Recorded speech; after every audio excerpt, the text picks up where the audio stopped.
साधारण माझ्याच वयाची कोणीतरी मुलगी होती आणि तिने पण अखेरचा सवालचं नंदूच केलं होतं आणि ती पण सिलेक्ट झाली होती फायनल राऊंडला.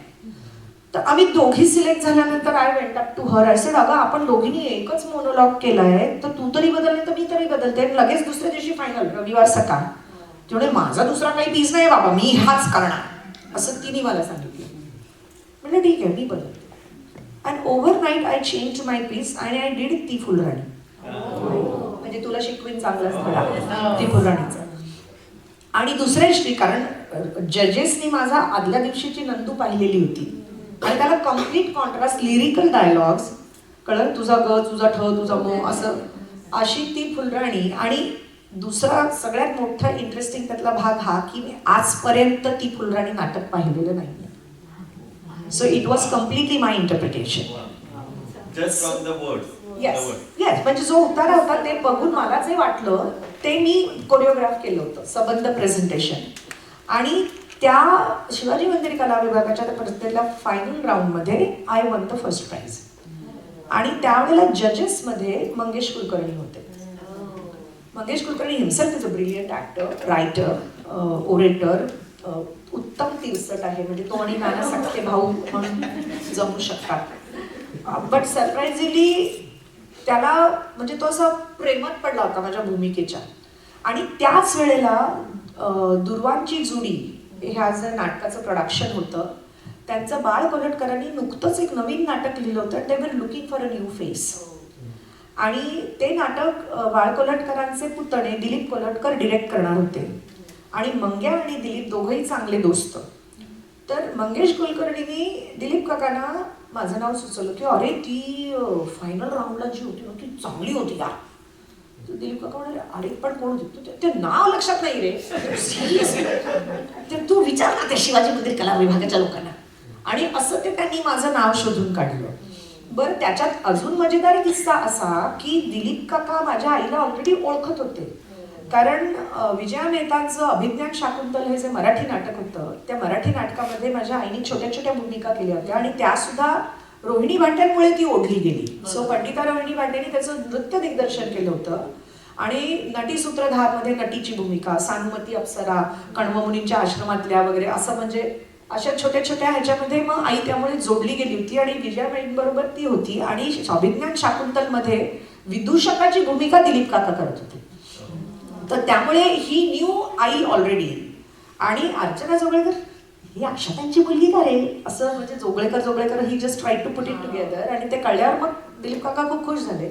आणि मग त्याचे जे निर्माते होते मुकुंद निमकर ते म्हणजे हा मे महिना सांगतेय मी 1982 मे महिन्याच्या आसपास, मे जून ते आमच्या घरी आले मुकुंद निमकर. आणि आम्ही आपलं वेलकम वगैरे केलं, बसवलं आईबाबांनी. आणि ते म्हणाले मी मुकुंद निमकर दुर्वांची जोडीचा मी निर्माता आणि आमचं नवीन नाटक आम्ही आणतोय तर त्यातल्या प्रमुख भूमिकेसाठी मी यांना विचारायला आलोय. आमचे आईबाबा तटस्थ राष्ट्र, काहीही मतं नाहीत. त्यांनी त्यांना वेलकम केलं, बसवलं, त्यांचं काय ते ऐकून घेतलं आणि निर्णय माझ्यावर सोडला. माझं वय 19. मी म्हटलं मला स्क्रिप्ट आवडलं आणि भूमिका आवडली तर मी करीन. This kind of a response was not expected to Mukund Nimkar for someone. अशी एवढी यंग पोरगी, मला स्क्रिप्ट आवडलं भूमिका आवडली तर करी म्हणजे अरे तू आहेस कोण.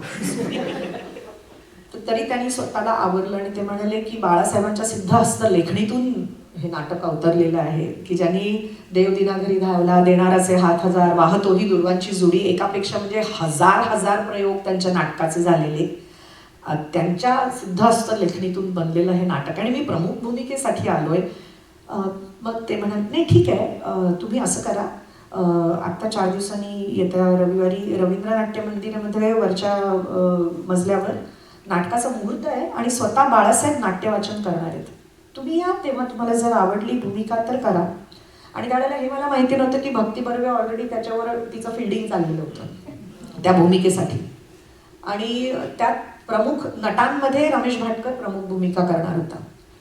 आणि मी तिथे गेले, बसले, बाळ कोल्हटकरांनी सबंध ते नाट्य वाचन केलं आणि अप्रतिम स्क्रिप्ट, अप्रतिम. नंदिनीची भूमिका इंटरेस्टिंगली माझ्या आईचं पूर्वाश्रमीचं नाव नंदिनी आणि माझ्या पहिल्या भूमिकेचं नावही नंदिनीच होतं. आणि म्हणजे जसं फुलराणीमधली डायलॉग लिरिकल होते तसं my entire character spoke only in lyrical lines. And येत जाईन जात जाईन भेट घेत राहील, हे जे नंदिनीचे डायलॉग होते की असं कसं झालं बाई, असं कसं झालं, प्रेम केलं होतं सारं सारं वाया गेलं, बाईला तिचा काय भरोसा, आली कोण गेली कोण, मनात होती ती होती कोण. सो असे सगळे डायलॉग होते तिचे. आणि ज्यावेळेला नाटकाच्या तालमी सुरू झाल्यात, आता हे चालू असताना मी तिकडे बँकिंग ॲप्टिट्यूडचे क्लासेस घेतले होते. तर बाबांची इच्छा होती त्यामुळे मी त्या बँकिंगच्या परीक्षेला बसले. परंतु बीकॉमचा रिझल्ट लागल्याबरोबर जेव्हा केव्हा जूनच्या आसपास लागला, I wanted to study law. नाव जस्ट ॲज आय मेन्शन की माझे दोन्हीकडचे आजोबा पणजोबा उत्तम वकील, इकडचे आजोबा आणि तिकडचे पणजोबा हे विख्यात वकील होते. Maybe I had that in my DNA. So I wanted to study law. आणि बाबांनी अगदी मध्यमवर्गीय बापासारखा हात वर केला. ते म्हणाले मी तुला ग्रॅज्युएट केली, माझं कर्तव्य संपलं. म्हटलं हरकत नाही, मी माझ्या म्हणजे मी फी भरीन आणि करीन. आता हा एवढा आगाऊपणा कुठून आला माझी फी भरीनचा, कारण मी वयाच्या 13व्या वर्षापासून माझ्या आईला असिस्टंट टीचर म्हणून मदत करत होते, ॲक्च्युली 10व्या वर्षापासून. परंतु 13व्या वर्षापर्यंत मी इतकी तिची जबाबदारी उचलली होती क्लासमधल्या मुलींना शिकवण्याची की मला 13व्या वर्षापासून ती पगार देत होती. सो माझा पहिला पगार 25 रुपये होता. ते 25 रुपये मला हॅड ग्रेट व्हॅल्यू. त्या 25 रुपयात माझं काय काय प्लॅनिंग चालायचं. मग पहिलं मी ठरवलं होतं मी माझ्यासाठी ड्रेस शिवेल, पण मग 25 रुपयामध्ये सगळं फॅब्रिक येत नव्हतं. मग रस्त्याच्या बाजूला लुंग्या विकतात ना, ती लुंगी मला 2 मीटरची मिळाली आणि मग त्याच्यात माझा टॉप बनला मस्त, ती अशी बटीची बांधणीची लुंगी. So I was planning within my budget. And एक चांगलं काम केलं होतं आई बाबांनी की आम्ही मुंबईत 6 वर्षाची मी झाली तेव्हा जेव्हा आम्ही मुंबईत गेलो तेव्हा बँक ऑफ इंडिया अगदी आमच्या घरापासून वॉकिंग डिस्टन्सला होती. तिथे पहिल्या दिवशी ती ब्रँच उघडली तेव्हा जाऊन बाबांनी प्रत्येक मुलाच्या नावाने एक एक खातं काढलेलं होतं. आणि जे काही मला पैसे मिळायचे आणि इव्हन डान्स परफॉर्मन्सेसचे कधी कधी कॅश अवॉर्ड्स असायचे, that everything was getting deposited. So माझा सगळा खजिना तो होता. आणि त्याच्या जीवावर I had said no, I will pay my law fees and I take. आणि तोपर्यंत ऑलरेडी गोल्ड मेडल मी बीकॉमच्या फायनलला असताना बॉम्बे युनिव्हर्सिटीचं युथ फेस्टचं कथ्थकचं गोल्ड मेडल माझं जिंकून झालं होतं.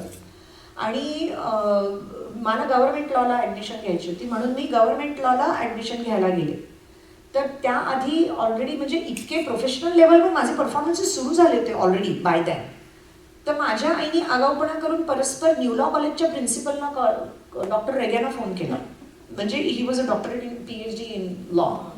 आणि ऑलरेडी आमचं तिथे रुपारेल कॅम्पसमध्ये आमचा एक खूप मोठा परफॉर्मन्स झाला होता. डॉक्टर रेग्यानी तो पाहिलेला होता. आणि आईने डॉक्टर रेग्याना फोन करून सांगितलं, अहो माझी मुलगी गव्हर्नमेंट लॉला ॲडमिशन. कशाला ॲडमिटेड असं मला फोनवर. I was admitted in new law college. So by the time I came back home with my admission form. आई म्हणाली झाली तुझी ॲडमिशन न्यू लॉ कॉलेजमध्ये. म्हटलं कोणाला फोन करतो? डॉक्टर रेगेला केला, दिली त्यांनी तुला ॲडमिशन. सो माझी न्यू लॉ कॉलेजला ॲडमिशन झालेली होती. सो न्यू लॉला ॲडमिशन घ्यायची होती. एअर इंडियाला ॲप्लिकेशन केलेलं होतं आणि बँकिंग ॲप्टिट्यूडच्या टेस्टला बसलेले होते. म्हणजे फायनल म्हणजे ती तेच घेतली, मी त्या परीक्षेला बसले होते. माझ्या आयुष्यात एकाच परीक्षेत मी नापास झाले, ती म्हणजे बँकिंग. बाकी थ्रू अँड थ्रू एसेस म्हणजे टॉप 3 मध्ये असलेली मुलगी. बाबांना it was a shock for me.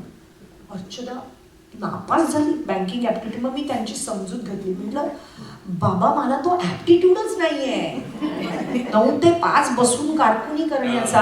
I just don't have that aptitude. आणि मग तोपर्यंत तिकडे मोनो ॲक्टिंगची स्पर्धा जिंकलेली. त्यांना हो म्हटलं, स्क्रिप्ट ऐकलं तर करीन. म्हणजे हा सुमार तोपर्यंत ऑक्टोबर आलेला होता. आणि तेव्हा ते स्क्रिप्ट ऐकणं आणि सगळं झालं. आणि मग नाटकाच्या तालमी आमच्या फायनली डिसेंबरमध्ये सुरू झाल्या. त्यावेळेला मला एअर इंडियाचा कॉल आला की रिटर्न टेस्टला बसा. तर म्हटलं चला म्हणजे पहिला राऊंड. तर मी तिथे जाऊन रिटर्न टेस्ट दिली. ह्यांना भूमिका आवडली म्हणून त्यांना हो म्हटलं. आणि तिथे नाटकाच्या तालमी सुरू झाल्या. 9 जानेवारी 1983 उघडले स्वर्गाचे दार. पहिला प्रयोग गडकरी रंगायतनला झाला. Pack auditorium. आणि Ramesh was a good-looking, handsome dude and tremendous ego, very Leo. Me, I am here. He was all that. आणि त्याला डायलॉग होतेच, परंतु प्रत्येक वेळेला माझ्या एंट्रीला टाळ्या पडत होत्या. आणि त्यावेळेला माझे केस असे, म्हणजे I used to sit on my hair, so my hair were this long, very thick and very silky beautiful hair. आणि थ्रू आउट नाटकात माझं असं ते ऋषी कन्यांचा कसं जुडा असतो तसं आय यूज टू पुट जुडा, आणि तरी केस उडायचे, मग ते असे उरलेले मी अशी पुढे घ्यायची. आणि एक पर्टिक्युलर सीन होता की he was playing the Vishwamitra and Nandini was a fictional character created by the writer. So Nandini was the daughter of Kamadhenu, the cow. कामधेनूची कन्या नंदिनी, जी वसिष्ठ ऋषींच्या आश्रमात आहे. आणि म्हणजे विश्वामित्र संबंध जग जिंकून अर्ध्या तिथे उभा आहे, आणि त्यावेळेला वसिष्ठ म्हणतात पाऊल पुढे टाकू नको, पृथ्वीचा समतोल ढळेल. अशी त्याची सुरुवात आहे नाटकाची.